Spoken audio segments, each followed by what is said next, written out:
How's it going? It's Jim, and today we're going to do a hill climb with 5 scooters: the Zoom Stryder, EcoReco S5, Glion Dolly, Zero8, and Zero9. Coming up now are some of the specifics on the hill that we're going to be climbing.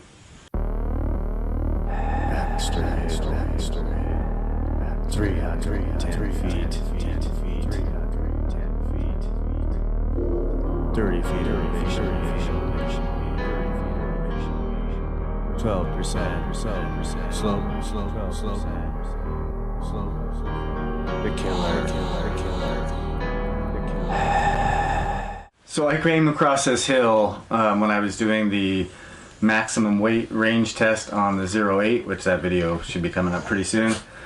And at the end of the battery life, the Zero8 barely made it up it. So I thought it was a good hill, and so I took my inclinometer and also calculating the rise and the run. It's about a 10% slope at the bottom, a 14 at the top, and about in the middle it's about a 14% slope. I find that interesting because, like, Zoom, for instance, says that the Stryder will climb a 25% slope. Well, there are only like 5 hills in San Francisco that are steeper than that, so that's a really steep slope. Even this slope, honestly, I wouldn't climb it the way I'm doing here in the test. I would start kicking as I heard the motor of the scooter start to strain. So I'm not as concerned about hill climbing ability as some people maybe, because I tend to kick a lot. But if your riding style is a little differently, maybe you'd like to kick more or not kick as much. So I'm going to play each of the runs up the hills with a split screen with me and my son. I'm going to let the audio just run so you can hear the motors work, and and I'll discuss at the end. Hopefully the chatter during the climbing isn't too much for you. Be back in a second. Let's go.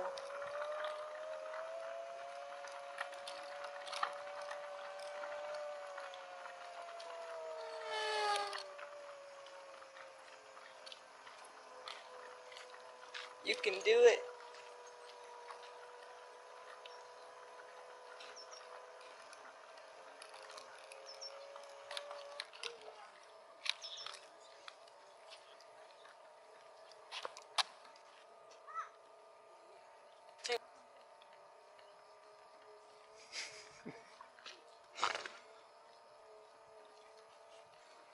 Oh, it's gonna make it. Oh, slow. On the hill climb, go.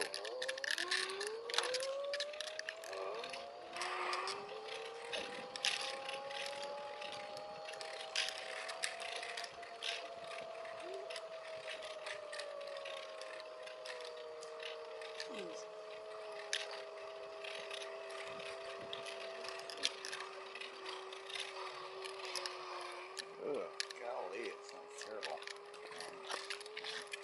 'Kay. Actually. Okay, 3, 2, 1. Oh, jeez. Oh.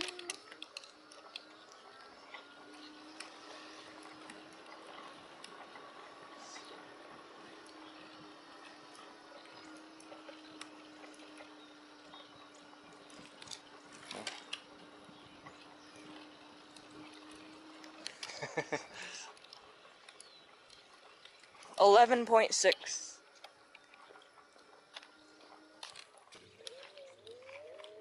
I'll make it all the way up.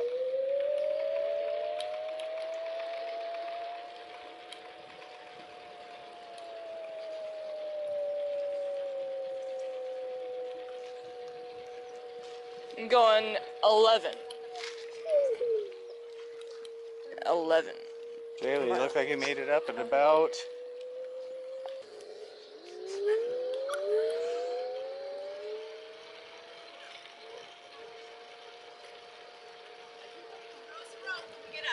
Alright, I'll try it. 16 miles an hour.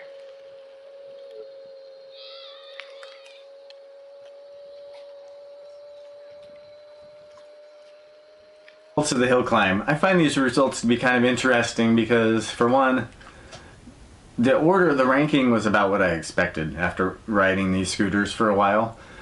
But the thing that surprised me is how close the Zero8 and Zero9 were. I'm having to look at the screen to look at the results. As far as total time, so that's total time and then the minimum distance up the steepest part of that hill, as best as I could get from the GPS data on the camera we're wearing. And I was going to do speed at the end, but that little bit of flat top at the end, depending on how you were riding the hill, it was pretty variable.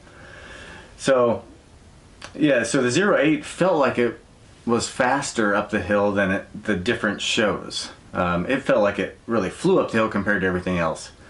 You can see my son, his time between even the Zero8, 9 and the EcoReco were all really close. The EcoReco still performs really well. And even the Glion Dolly, I was really surprised that all these scooters made it. I thought maybe only one or two of them would. The Zoom Stryder, those, like I put on the video, it was going so slow, I was barely able to keep from tipping over. And because of that, the GPS freaked out. Like the numbers were jumping all over the place. I'm not sure what, I tried to fix it, but I couldn't. So it was barely moving.